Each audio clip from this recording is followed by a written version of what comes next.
నిమ్మలో సమస్యలు ఎందువల్ల వస్తాయో మీకు తెలుసా? మేము అడిగిన ప్రశ్నలకు ఎన్నిటికి సమాధానం చెప్పగలరో కింద కామెంట్లో తెలపండి.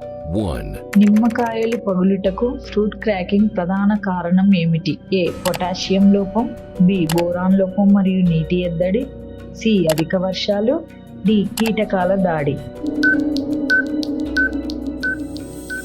Answer B. బోరాన్ లోపం మరియు నీటి ఎద్దడి.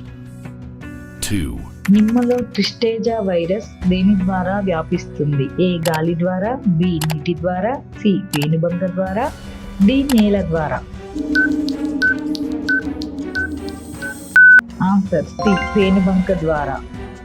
3, నిమ్మలో పూత మరియు కాత ఎక్కువగా రావడానికి ఏ హార్మోన్ను ఉపయోగిస్తారు? A. Gibberellic acid, B. Ethylene, C. Cytokinin, D.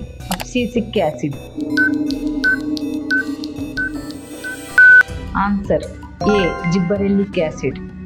4, పచ్చగా ఉన్న కాయలు పసుపు రంగులోకి త్వరగా మారడానికి దేనిని పిచికారీ చేయాలి? A. Urea, B. Ethrel, C. Sulphur, D. Magnesium. Answer B. Ethrel. 5, వర్షాకాలంలో నిమ్మ తోటల్లో వచ్చే వేరుకుళ్ళు రూట్ రాట్ నివారణకు ఏం చేయాలి? ఏ. నీరు నిల్వ ఉండకుండా చూడడం, బి. కాపర్ ఆక్సిక్లోరైడ్ ద్రావణంతో పాదులను తడపడం, సి. ట్రైకోడెర్మో విరిడిని వాడటం, డి. పైవన్నీ. Answer D. పైవన్నీ. మేము అడిగిన ప్రశ్నలకు ఎన్నింటికి సమాధానం చెప్పారో కింద కామెంట్లో తెలపండి. Subscribe now and press the bell icon. Never miss an update.